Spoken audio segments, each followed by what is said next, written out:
Hello అండి. ఎలా ఉన్నారు? నేనైతే బాగున్నా. మీరెలా ఉన్నారో కామెంట్ సెక్షన్‌లో కామెంట్ చేయండి.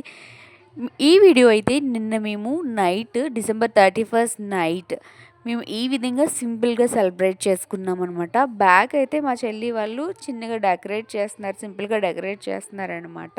కేక్ కటింగ్ కోసం అదైనా. ఈ 2024 వెళ్తూ వెళ్తూ చాలా నేర్పించింది. చాలా నేర్చుకున్నా కూడా. అలా అని 2024 మొత్తం హ్యాపీగా సాగలేదు. అలా అని సాడ్‌గా కూడా సాగలేదు. అలా మీడియంగా ఉందనమాట.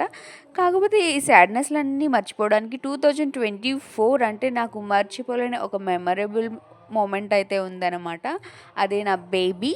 సో, 2024 ఇంకా లైఫ్‌లో మర్చిపోలేను. ఎన్ని సాడ్‌నెస్‌లున్నా, ఎన్ని హ్యాపీనెస్‌లున్నా సరే, నా బేబీ రావడమే నాకదొక పెద్ద హ్యాపీనెస్ అనమాట. 2024 అంటే నేనెప్పటికీ మర్చిపోలేను. నా కొడుకైతే 2024 మర్చిపోకుండా చేశాడనమాట నాకు. ఈ లైఫ్‌లో మర్చిపోలేను.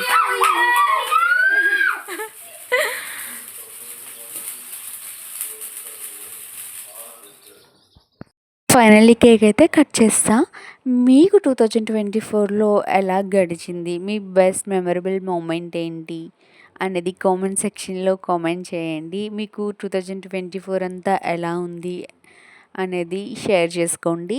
అలానే మనకి ఎన్ని బాధలున్నా సరే, ఆ బాధలన్నీ మర్చిపోవడానికి ఏదో ఒక చిన్న హ్యాపీ మూమెంట్‌ని తలుచుకొని, ఆ బాధల్ని మర్చిపోయి బ్రతకడమే నాకు తెలిసి లైఫ్ అంటే. సో, నాకైతే అవన్నీ మర్చిపోవడానికి నా బేబీ పుట్టడమే అనమాట. ఇప్పుడు నా కొడుకున్నాడు అనే సంతోషంతో ఆ బాధలన్నీ మర్చిపోయి నేను హ్యాపీగా ఉంటా. వీడియో చూస్తున్న వాళ్ళు మన ఛానల్ సబ్స్క్రైబ్ చేసుకోకపోతే వెంటనే సబ్స్క్రైబ్ చేసుకోండి.